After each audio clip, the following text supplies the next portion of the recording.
Good morning to you all out there. Good morning and welcome to Daybreak Africa on KAFTAN television. My name is Miracle Odunayo. Top of the morning to you, and yes, you're welcome once again to Daybreak Africa from our studio in Ondo State, which is the sunshine state of the nation. It's a beautiful morning as well. My name still remains Ikhonede Joshua Adeyemi. Good morning. Good morning, everybody, which is one of the things, the good mornings that we should all receive this morning.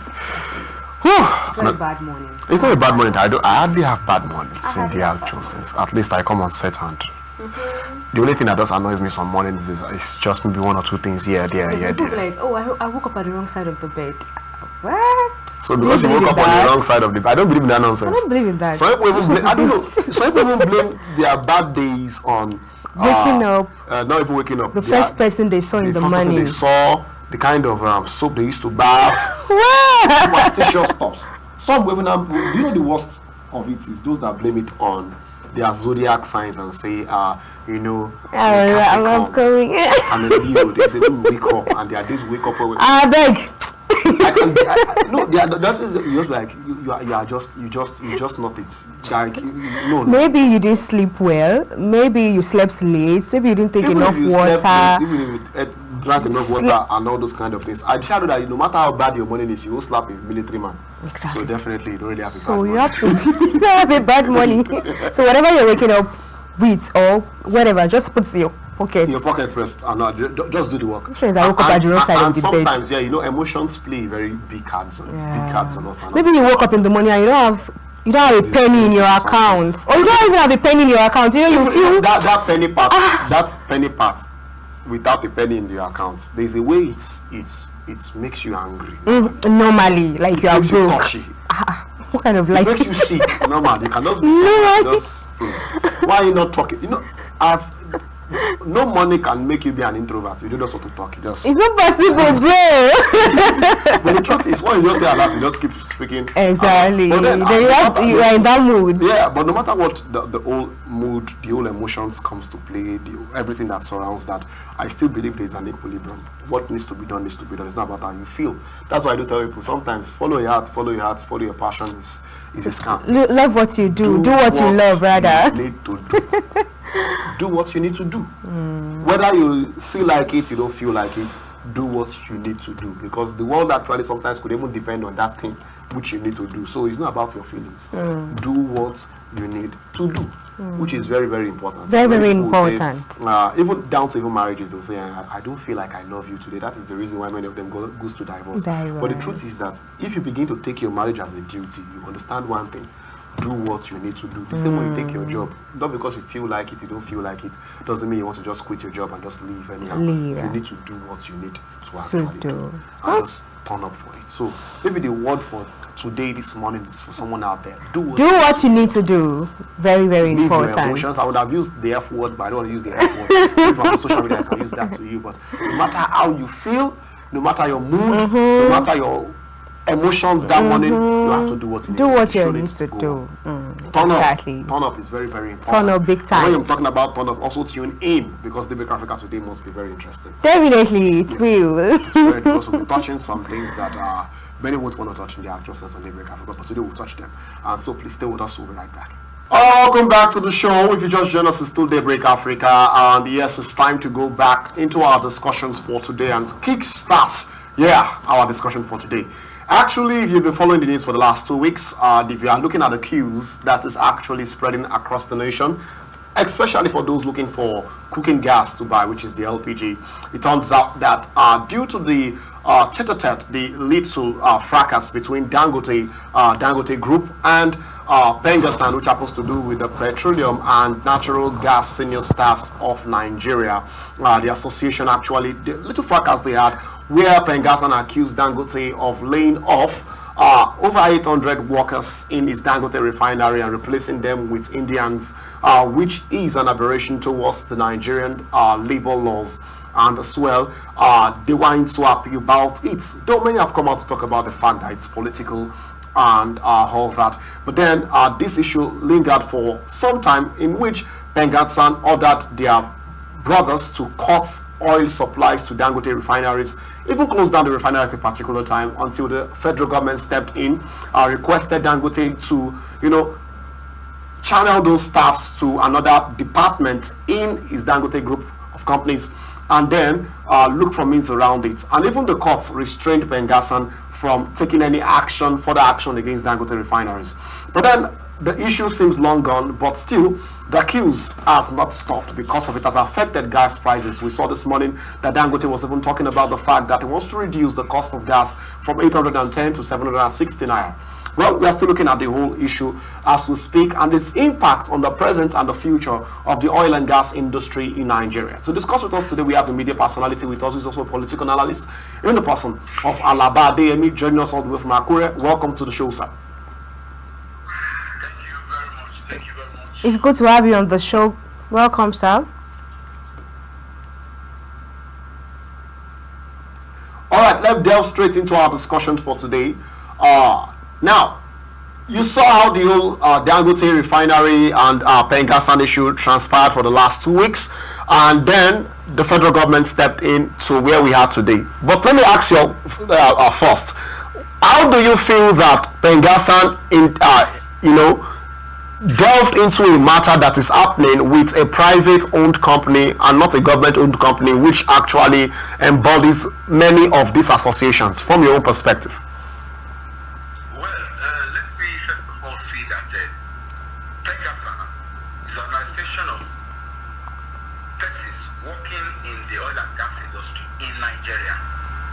It is not supposed to separate between those working in private organizations and a public-owned organization.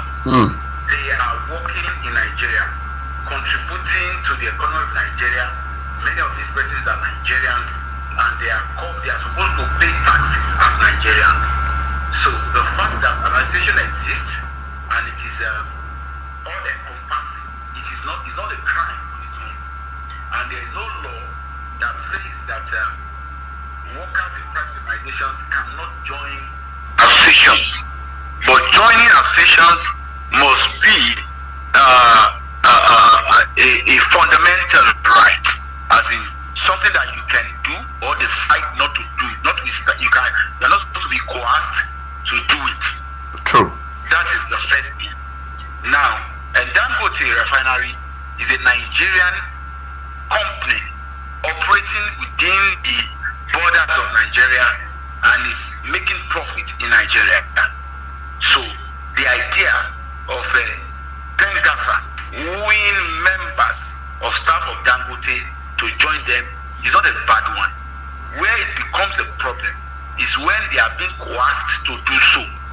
That's really nice. When their employer is being frustrated because some members of staff are associated with them about joining this association. Yes, that is where the problem comes up. But as far as the Nigerian law is concerned, it is your right to choose to join particular association or not to join, especially labor unions. Labor unions. All right. So, according to the president of Pengassan, Festus Osifo, in an interview, he said that Dangote should be held responsible if the Nigeria economy is suffering from anything whatsoever. So, do you concur with this statement of his?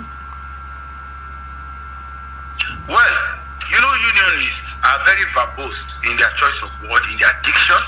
They are always looking for big grammar, painting pictures, both existing and imaginary, and many of them would many times say certain things that are actually outlandish, make outlandish claim.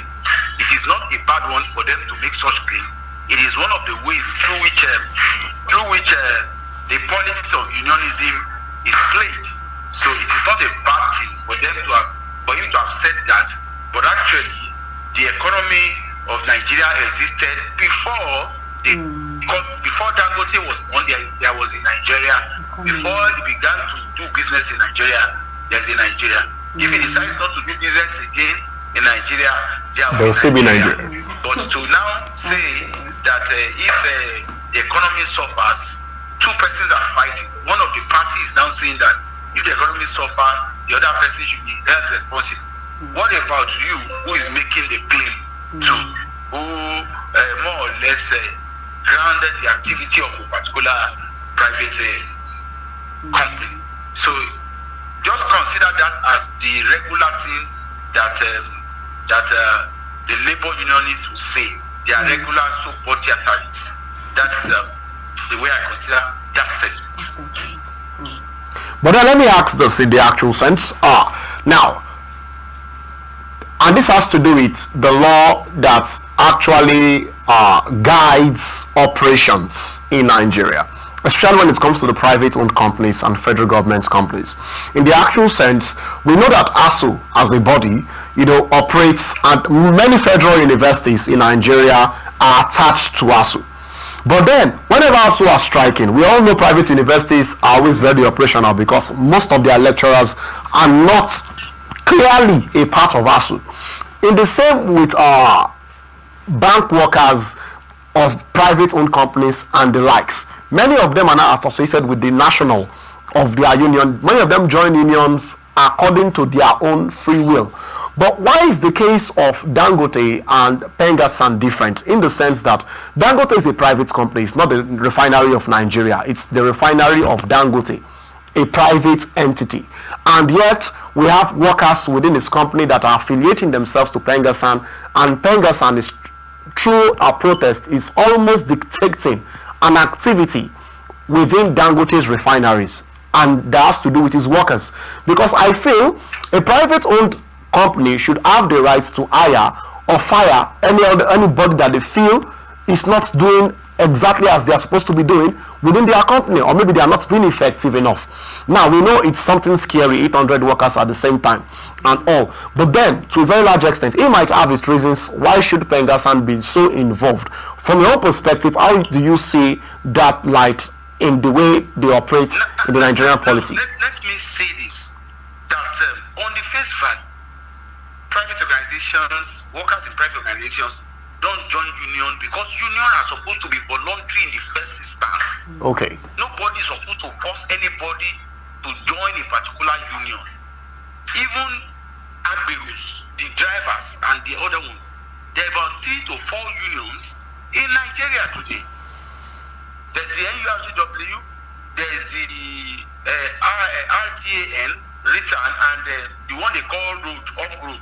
There are also other ones operational in different parts of the country. And there are persons who still figure out the way, though it is quite difficult, who are not members of any district that still run commercial transportation.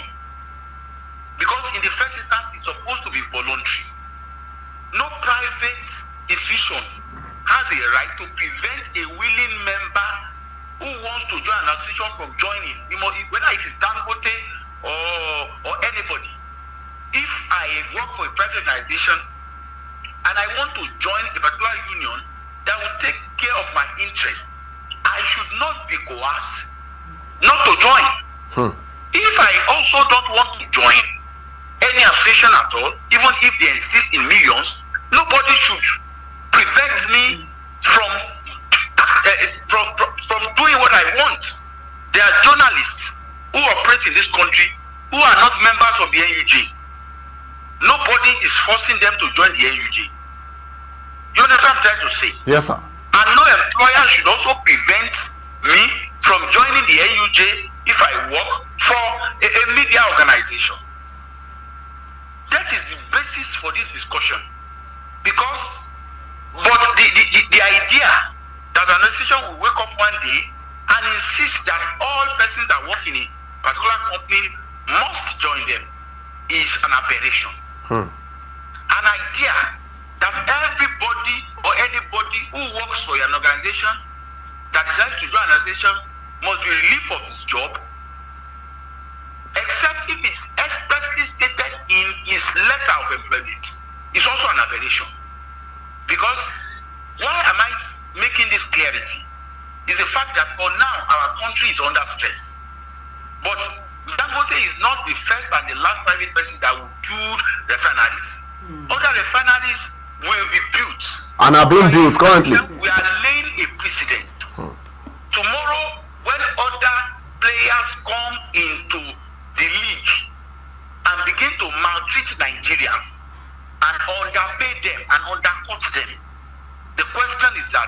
what other laid down form of redress that will be effective enough to draw attention to their plight do we have on ground?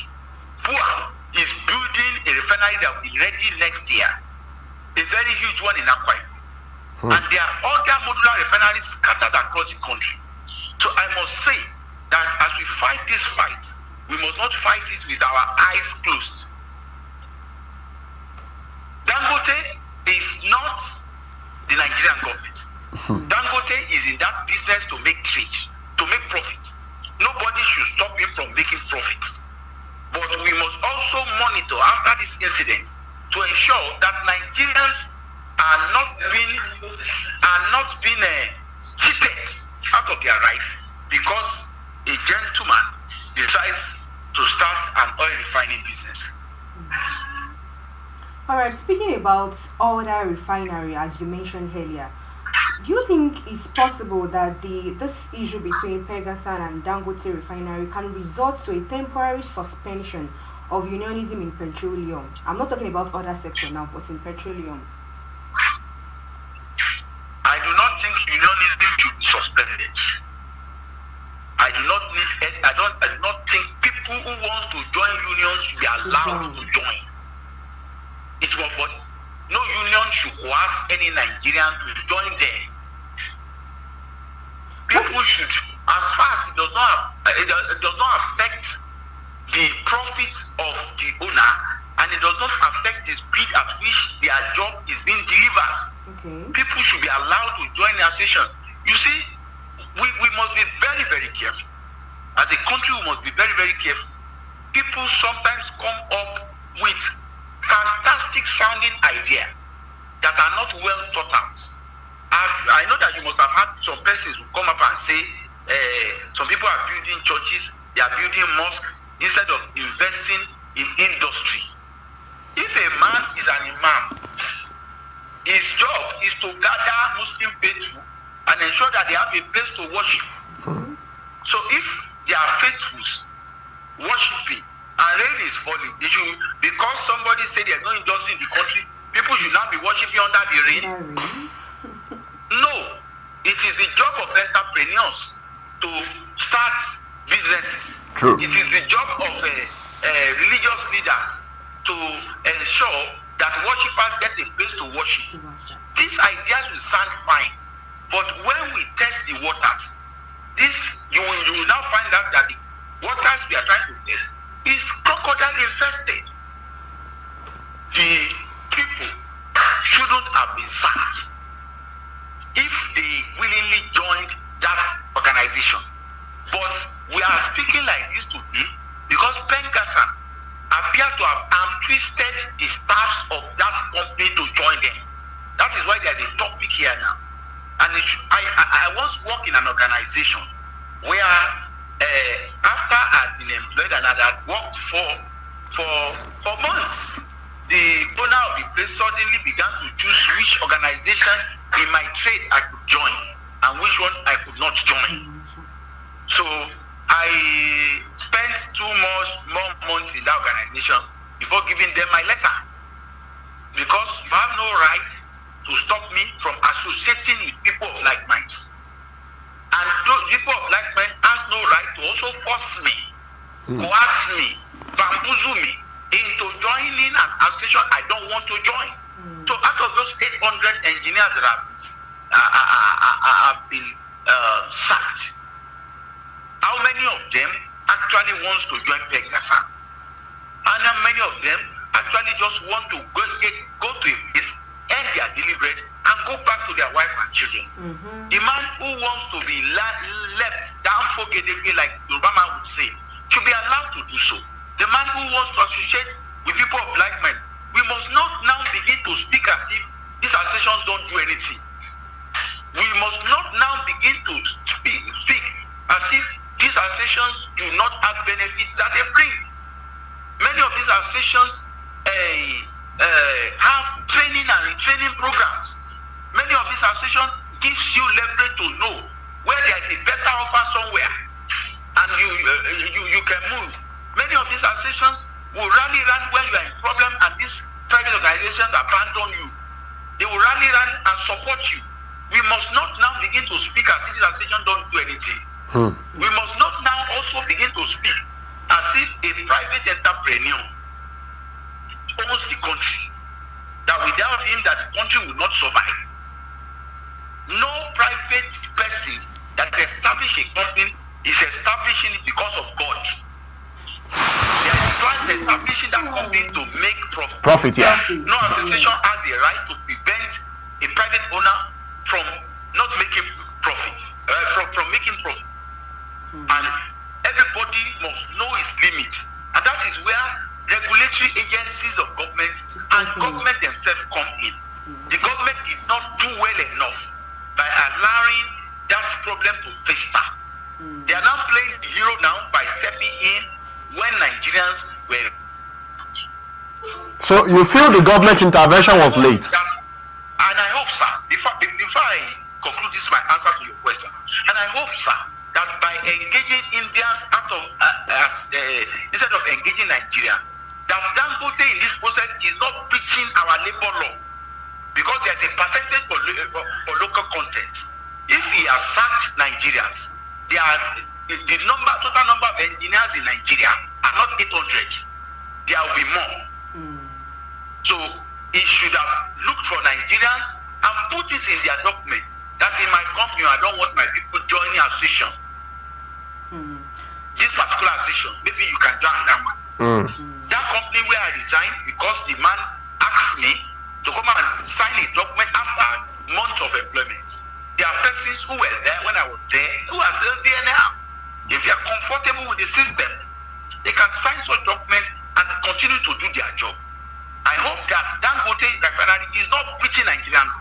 Because if he's breaching Nigerian law and the government is watching him, they are one, saying that he's greater than the law of the country. Two, laying a precedent that others will follow. Because we are going to have more private refineries. Because it's obviously a lucrative business.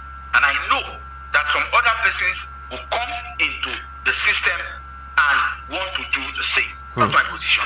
So that means I think I understand your point clearly. You're looking at the two sides have their wrongs and they have their rights in the all light, because yes, Dangote has a right towards what he actually wants with his organizations, and you that you are getting employed there should actually understand the terms and conditions, and in case it doesn't pay you, you leave. Then also there's a labor law already set in place, which we all know, that there's a level and amount of people that you can employ who are foreigners, and there are some that you can employ who are from your country, who are citizens of your country, which truthfully Pengassan getting angry could be a bit justified on the side of you can't just sack them and replace them with Indians, which is still an accusation without any facts or figures being presented. And then Pengassan too also have their wrongs in the place of the fact that cajoled members to actually join them in case you are working and all this kind of, which I think this issue of forcefulness, let me just pick the issue one. Let me start with Dangote and the fact that many private owned companies sometimes don't want their workers to be part of any associations, which is something that happens. Now, why do you think many of these entrepreneurs like this kind of arrangement to a point that they don't want you to be involved with any organization, with any association, any unions and all that? Is unionism that bad to a point that most entrepreneurs don't just want them or their workers to be a part of them? Many of us as young Nigerians now are working in private owned organizations, and many more will work in private organizations, because in the first instance the government has no business in business in the first instance. However, why do Nigerian companies detest their workers joining unions? Because they hate scrutiny. Because we have hatred for due process. We have hatred for due process. We understand. For example now, the minimum wage in Nigeria is now 70,000. How many companies, privately owned companies, are paying the minimum wage? How many? Because the minimum wage in the eye of the labor law is supposed to be the the minimum amount paid for the least skilled worker in Nigeria.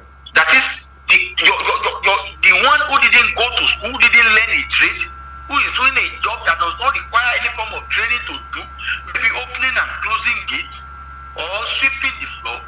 Those are the ones that are supposed to be earning that amount. But in many private organizations, people are paid way below that amount. True. I remember that when the minimum wage was about 30,000, I worked in an organization as a journalist where I wrote a story about some companies not paying, I did in fact my own, not paying their workers up to minimum wages. Then I now gave it to my editor. My editor said we cannot use the story because the owner of the company will think that we are indirectly addressing him. So the truth is that we hate scrutiny. Now, Nigerians earn wages.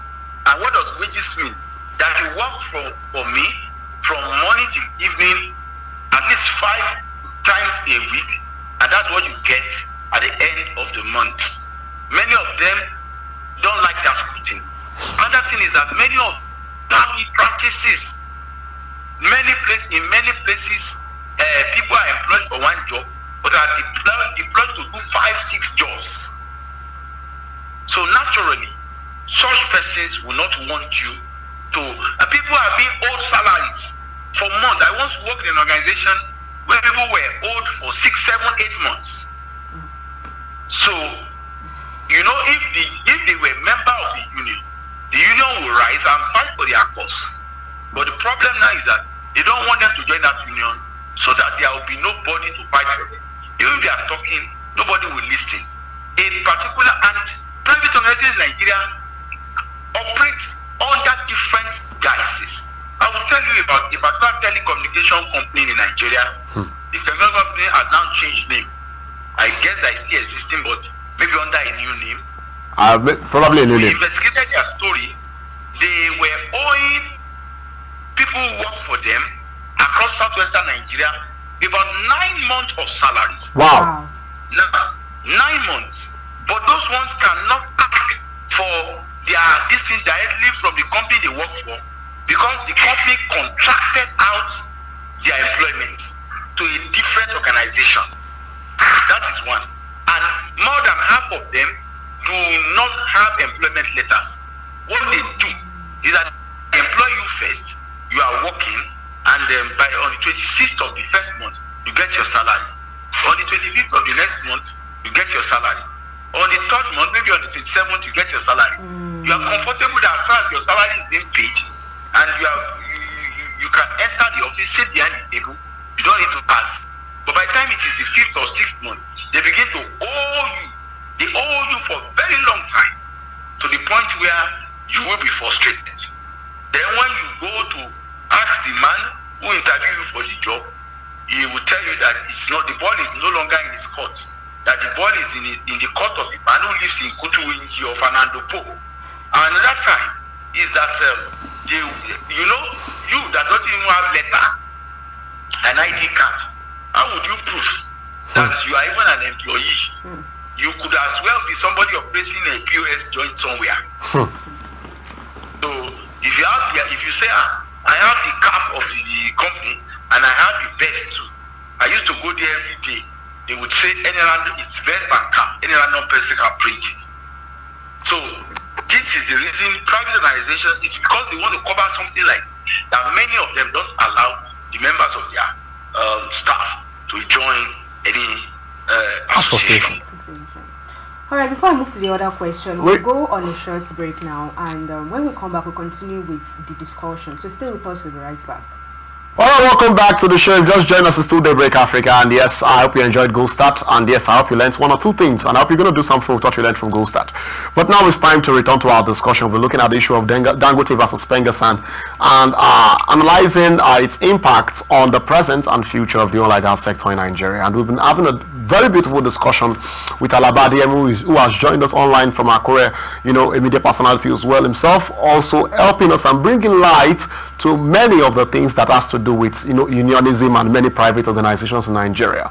And I think Miracle had a question before we left. Yes. Before we went on that break, our guest was actually talking about the disadvantages and the advantages of being in the union.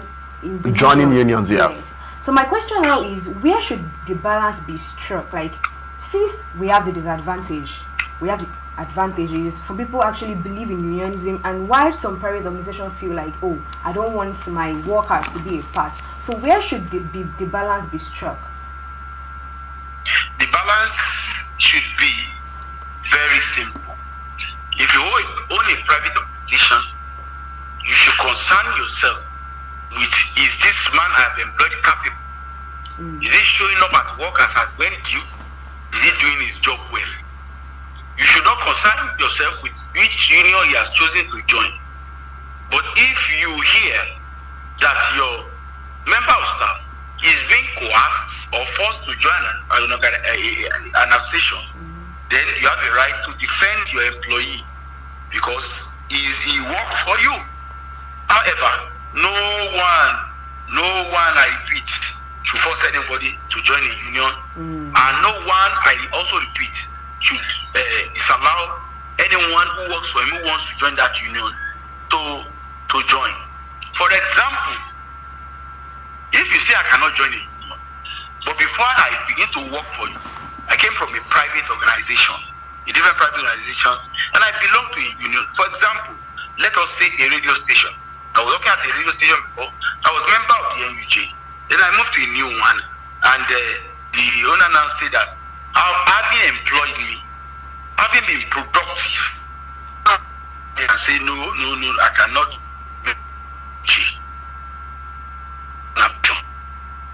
Except that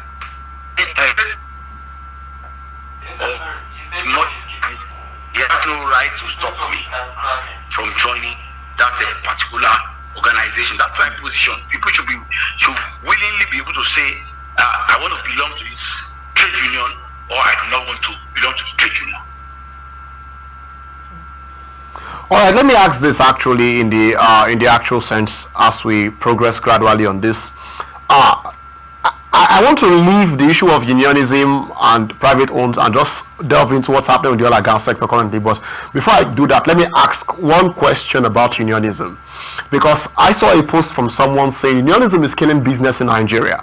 And when I saw that particular post by the personality, one of the things I discovered from it was that it was talking about prices of goods in the markets, transport workers, many of it, and it's reducing competition even in the informal industry. Talking about, like, if you go to associations, if you go out there now, you see people that maybe they are pharmaceutical staffs or pharmacists, and they just want to open their shops or their chemists and all those kind of things. An association comes and even dictates some of their goods, the price, and forces them to pay some, which is the way it is now. I can't decide today now that I want to be a transport worker. You have to join an association. Yeah. If I go to the market today and say I want to begin to sell my products in the markets, maybe I'm selling tomatoes and something, you have to be a part of an association, because if you are not there, they will not even want you to sell amongst them. Yes. And when you now join at the end of the day, they dictate the price you have to pay or you have to sell your goods and services. And I saw someone in the market, I think that was some weeks ago. She wanted to sell her tomatoes at a way reduced price than everybody was selling their tomatoes. And they came, scattered their own products and all that, and said she wants to spoil trade for everybody. Now, don't you think to an extent too, many of these unions are also overstepping their bounds in some aspects? Because I remember that Akeredolu too, at a particular time, cancelled them. That some of the trade unions are overstepping their bounds. Yeah. But should there be a union for every trade? Every productive trade should have one form of union or the other. But nobody should be forced to join that union. Because it's supposed to be freedom of association. It's a fundamental right. This is not difficult to understand. That I want to associate with people in my field. We want to sit down, we want to discuss. And some fields are so sensitive that you have to have a union. Pharmaceutical the field of pharmacy, the field of engineering, the field of medicine. Imagine that there is no enemy. Our streets will be flooded with fake doctors everywhere, especially now that doctors are running away from our country. And one day I will just go and buy 2 yards of white cloth, ask them to sew an apron, wear it, enter a laboratory store and buy myself a stethoscope, put it around my neck, buy myself some injection and syringe, and begin to cripple people by injecting them in the wrong places because there is no enemy. Now, you spoke about the NURTW. The NURTW is performing major roles in our society. You see, we must be very careful before we are judgmental. The NURTW, I'm not a member, let me say that, and I'm not their spokesperson. And the other drivers are doing a fantastic job. One, they are regulating how you board vehicles and how you come down from the vehicle. And they are providing these services at a cheap rate. If you compare the price you will board a vehicle in a normal NURTW or return control garage, so how much you will go and board the vehicle going to the same destination with all these branded companies, you will know the difference. So they are making the prices of transportation affordable. Another thing that they are doing, and I think they should pay me for this PR. Another thing that they are doing is the fact that they are helping the government to collect revenue. I want to ask you, Mr. Joshua, can you stand in front of a moving truck because of 500 naira tickets? No way. No way. But an NURTW can do it. And this revenue, a large chunk of it, goes to our state government. But shouldn't government provide bodies for that themselves? Declare millions of revenue. Most of those revenues were collected from members of the NURTW and those persons who also do Okada and the Keke Marua people. So these unions perform those functions. Do you also know that the NURTW garage is faster than the average courier service in Nigeria if you need to send a package? True. That if I'm not destroying the faster and safer, but I'm saying it as a matter of fact that you need to build anything from Ondo, maybe to Ife today. It's rather than go to the office of an average courier service and give it to them in its garage. And in 2 hours, the person you are sending it to has received it. So they are providing essential service. So I believe that there should be union regulating the activities, and they already have that. Now I want you to now fashion out the fact that how long does it take to learn how to drive properly? Maybe 2, 3, 4 months. So are you saying that a trade populated by persons who acquire the skills in 4 months deserve to have a union, but people who went through the university for 5 years to study engineering cannot associate and exchange ideas? So I do not believe that Pengassan, Nobeng, and any other station should be scrapped or should be abolished. I do not want us to forget their contribution to the country. However, I also want the government to rise up and ensure that nobody is forced to join the Pepper Sellers Association because of the fact that there is a need to also regulate the trade so that somebody will not come and dump something and spoil the market. Okay, let me tell you something. Do you know that our local traders put money together and give to our traditional rulers on an annual basis? And do you know that many of them, they also pay rates to the government? Are you now saying that if I pay rate to the government to do my trade, and I also give my yams to the traditional ruler of my village, somebody can enter that market and for him to sell his product without paying the same rate? No, it is not like that. We must understand how these local things work. On paper, these ideas are fantastic, but we must not destroy an idea that works because we want to experiment with an idea we have not tested for long. If we allow private owners to say that we must grab everything, we must do everything, they will exploit our people, and there will be nobody to defend them because our people, our representatives in government are busy drinking beer, and they are not ready to defend anybody. So let our associations exist. Let them regulate the trade without actually overstepping their bounds, without actually infringing on the individual rights of every Nigerian to choose either to associate or not to associate. All right. But do not let us look back and believe that organization, what have they been doing? What have they been doing? Today, people are lecturing in polytechnics, private polytechnics, and are earning 40,000 because they don't belong to any association and nobody can defend them. So they are now depending on handouts that we sell, and they are the budget that the student will give, thereby manufacturing half-baked graduates. So we must have a balance. The regulatory agencies should do their job, and they should understand their job well. Today, everybody is singing the praise of Dangote. Do not let us forget that 2 years ago, before this Dangote guy inaugurated his refineries, we were insulting him over his role in skyrocketing the price of cement. Very true. He has suddenly refused salvation, and we should all bring out trumpet and drums and praise him for whatever he does. No, everybody was subjected to scrutiny. The unions, the traders themselves, the workers themselves, nobody should be above scrutiny, including the government. True. That is my position on this matter.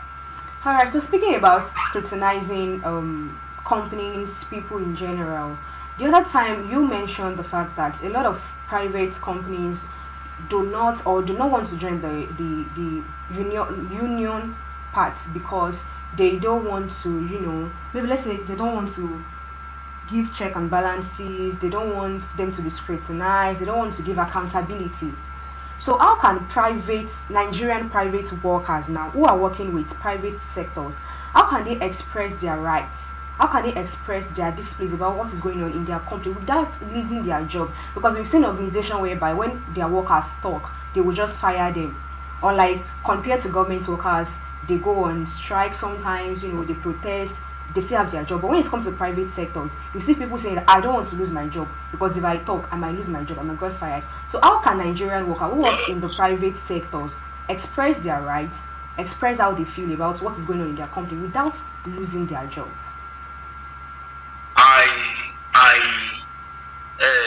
When people ask me, what can the poor do? What can the average Nigerian do? I used to sing that song for them. Is it Asake that sang that song? Organize. Every other day I organize. There is no other way to agitate for your right than to organize yourself. You might not join the conventional association, but you must figure out how to organize. Understand the system and organize yourself to demand for your rights.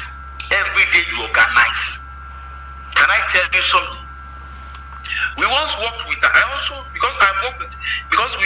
we in the media who are complaining about people outside we must also look inwards. Many media practitioners are suffering in silence. They don't who work in private sector. And because of our fear not to be hungry, we end up in serious hunger. I once worked for an organization.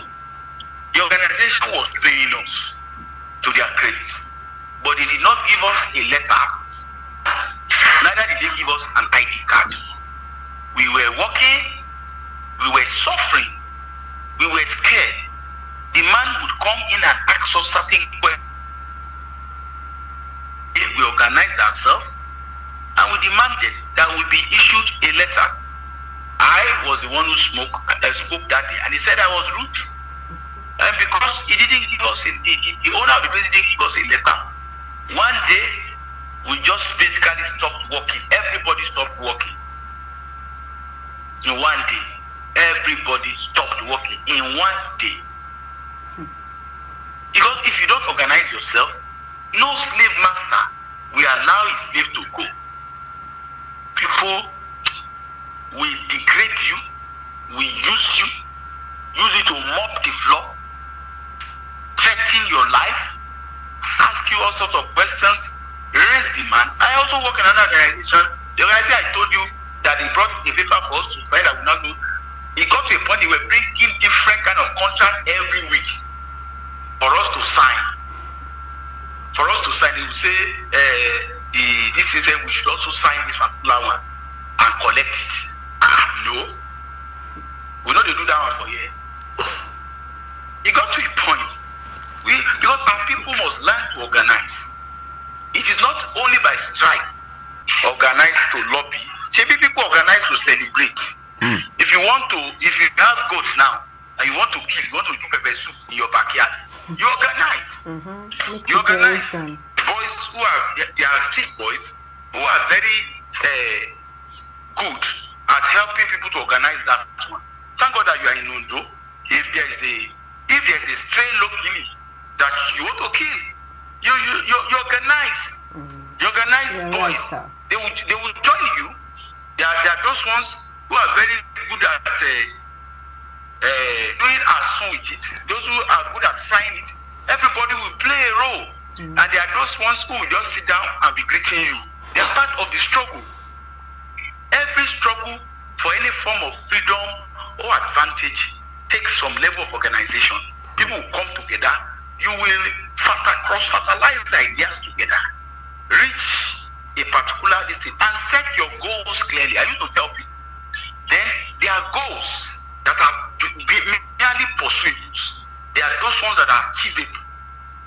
You must set your goals in that regard. My achievable goals, those are goals that I can achieve now. And then there are also those goals that are just pursuables. That, well, in the nearest future, we should have this. Under standard condition, we should have this. But we cannot have that now. How do we achieve our achievable while we are pursuing our pursuables? All those things will be done. But there is no better way but to organize. You might not need to join the known unions to do it, but you figure out how to do it. Are you saying that 800 engineers working with a private organization couldn't have organized themselves into an organization within that structure? Have secretary, have chairman, have a PRO, and know how to reach out. There are those who have influence, those who are charismatic enough to control 40, 50 people. Organize yourself and get your right. Demand for your rights. You understand? Once in a while, if the NLC, which is an umbrella body for anyone who works, as a particular thing, you can send a representative. You might not call him your representative. You can call him an observer. He will go there. If they share pepper soup, you will also eat out of the pepper soup. That is my position. That's my position. But no organization to prevent its staff from sitting together and discussing their welfare under any name. It is not something that we should encourage. But let me away from the unionism. Now we see what is happening to the Nigerian oil and gas sector currently. The price of gas is up. Barojula, who happens to be the NNPC CEO himself, was talking about the fact that due to what happened between Pengassan and Dangote, supply was affected, distribution was affected, and it's going to take some time before the country gets back to it. And he said something very profound.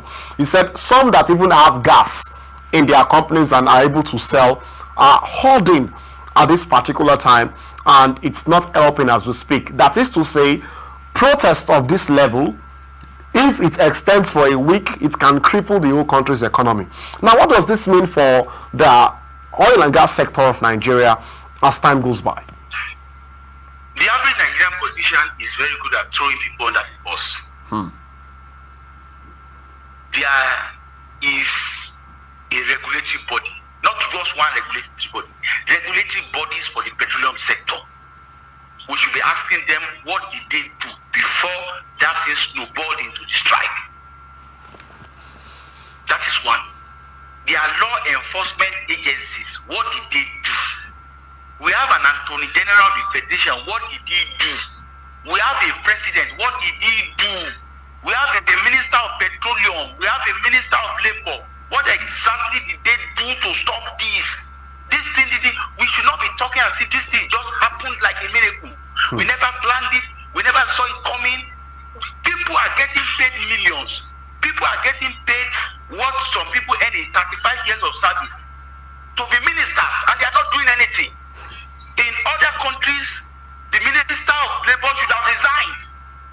Do not let us be saying that this thing has crippled the economy. What did they do? What exactly did they do? Okay, we have a law enforcement agency. When people were organizing to cripple the economy, what did the police do? What did they do? People, see, we are very good at it. Is not Pengassan alone. In my language, they will say the man who marries your wife, who chooses your wife as a concubine. Who chooses your wife as a concubine is not at fault. It is your wife that you should warn. What did the president do before this happened? What did the ministers do? This thing didn't happen suddenly. It didn't happen suddenly. So we have a situation in our hands where we must allow everybody to do what they are paid to do. Public service, to be elected a president, to be appointed a minister, is not done free of charge. In fact, if you are in the State House Assembly today, you will be enjoying privileges that more than 95% of Nigerians will never taste in their lifetime. So, when the government has done well, we should ask questions. If they are not done well, we should ask questions. They are regulatory bodies. There is one thing on downstream sector, there is the NMPC, there is the PPR, all sorts of names that they call themselves. What did they do with all this? This thing happened. Pengassan has a fault, no, Pengassan has a fault, but there's enough fault to go around. That is the reality. The reality today is that, for example, our crude oil is still being stolen today. Though maybe the stealing has reduced, but there are persons who earn billions to protect the pipelines. True. If you have that job today, some of them even have their faces on the billboard praising the president. Nobody has asked them questions. Nobody has fired them. Their contract has been renewed. So the country itself has a lot of issues to treat. So that's my position. That this thing is not just nothing that caused it alone. The government, this intervention that the government has to do 3 days into the strike. Are you saying that the government couldn't have done it prior to the strike? Well, this is my position. It's well with the whole association and with the whole industry and all that, but we can't take more because of the fact that our time is actually fast spent on this particular discussion. But we really appreciate your presence for being a part of this. Thank you so much for being a part of this discussion. Thank you very much. Thank you very much, and may your stations continue to thrive and do well. Amen. Thank you very much. Thank you very much. Well, this is all we can take actually on this discussion. And yes, on Daybreak Africa, we've looked deeply into the issue of Dangote versus Pengassan and some of the old things that it will spell for the Nigerian gas sector in future. And well, the discussion snowballed into the fact that it would, in fact, it has to even do with our operations between the private sector and unions in the actual sense, and the government being the referee. But then we'll still give our conclusions at the end of this discussion. But let's take sports first. After sports, we come back and then we'll see our goodbyes. So please stay with us. We'll be right back. Welcome back from that guest segment, and hope you guys enjoy sports. Yeah, sport. Sports. Did you? I Of enjoyed. course, because I know that this is your season. It's my This is the season. sports The only season. sad thing there is just that What's the sad we are in thing? the international period, so Okay, definitely so it's not so really getting down fun to it. like It's so fun, like you really like when we are back to the league games where we begin the basketballs and Just lift ourselves wait, and all that. just wait. It's just a matter of time in the Matter actual of sense. time. But then it was a very productive discussion with Alaba in the actual sense, talking about unionism, private-owned companies, Dangote Pengassan issues, what it spells for the oil and gas sector. But he made one statement at the last part of it where he talked about the governments and the fact that they seem not to be prompt. Of doing the They are not always up to the game, which is something that is terrible. They saw the whole issue from afar. They could have addressed it before it became a full-blown matter that now But has caused from your own- gas to be very expensive. From your own end, don't you feel like this whole issue between Dangote and Pengassan should have been resolved if there is a kind of a communication? No, the You thing know, is, it have been. I feel like okay. Let's just get your own take on that. no, if the communication was not the problem here, the truth is comprehension. Like, you are not seeing from my perspective, I'm not seeing from your perspective. That's what I'm saying. When communication comes in, it makes They them communicated. kind of No, work like together. communication happened, but comprehension did not happen. That's what I was trying to say. That they didn't understand each other. They communicated. You know, it's one thing to communicate with someone. We are communicating now, but Another thing to to get understand. the right And sometimes to understand, it also has to do with the person, which everybody knows. Dangote himself as an entrepreneur needs lots of cautioning. Look at the issue of the Dangote trucks that affected lots of people out there. Talking about how many people Dangote truck should be among 1,000 ways to die. When it comes to now when it You're comes right. to when it comes You're to right. You're Nigerian roads in the actual sense, talking about go to Akungba roads and how many students died due to some of these drivers. You see one celebrity Yeah. that died Fina is still Fina, that, yeah. and one of the, now, I'm not saying that Dangote companies. That's one of the best ever businessmen you find in Nigeria. Sure. Best, but his employment, I think those in charge of his recruitment and the operations of those he recruited needs to be checked, because they are bringing a dent to one of Africa's finest entrepreneurs, in the sense that they are just anyhow anything goes. So definitely in the same way with a petroleum company, you should know vividly well that some things you can't do. You don't have to tell anybody not to join any association, because workers will need to actually, cater for their welfare, which is right. My own problem with Pengassan majorly is the fact that at the end of the day, you can't force anybody to join you. Exactly. Number two is when people join you, before you begin to take one route of this thing and co. Unionism doesn't just mean that you should now just not understand what the company is trying to do themselves. You should have sat with them first, understood their perspective, understood what they were trying to do. Okay, you are trying to sack 800 workers. What actually happened? Then if you see they are not being honest, you can now take the route you took. And to very honest, it's now giving the feeling that this thing is just politics in the actual sense. Do you feel like our labor law should be kind of, re-strategized? No, not even. I don't think any law needs to be. I think the implementation of law is what needs to be re-strategized. The laws are there. The laws are clear. Let's be truthful. We don't have a law problem in this country. We just have an implementation problem. Everybody already knows the back room. Exactly. To just We exploit. know, just We like are this just is exploiters. true. We like exploiting, and everybody exploits. The union, the private-owned companies. Because unions now, as Alaba said, not as if they don't do the right things, but in some areas they've overstepped. There are some times that we can be going on the road, maybe in one of those NERT buses, and we're just going and just enjoying our journey, and the next thing they could just stop you on this thing, and they will be communicating with the driver unnecessarily. And you'll be like, we have a place to go. This what you are doing is it doesn't concern us. And they will dictate your price. Look at the markets we're talking about. Akeredolu, the late Akeredolu of blessed memory, had to at a particular time cancel all associations, because you guys are the reason why things are expensive. Poor people are extorting. You are extorting. So we are both poor and you are still extorting me. Which kind of thing be that one? So at the end of the day too, it's just as if we are just caught between one exploiter and the other exploiter. So and the what's the way government out? that is supposed to be the referee and should be the way out. How so terrible? Okay. It's a very terrible situation.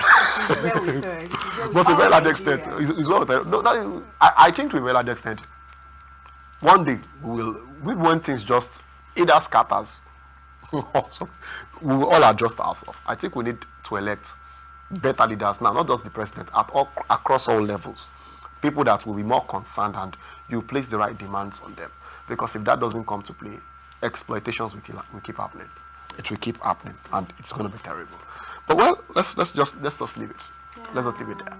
Tomorrow on Daybreak Africa, we'll be discussing more interesting matters in the actual sense. But till then, you need to keep watching, keep staying tuned. And tomorrow, I will still be here with you. My name remains Ikhonede. And my name is Miracle Odunayo. Bye, guys.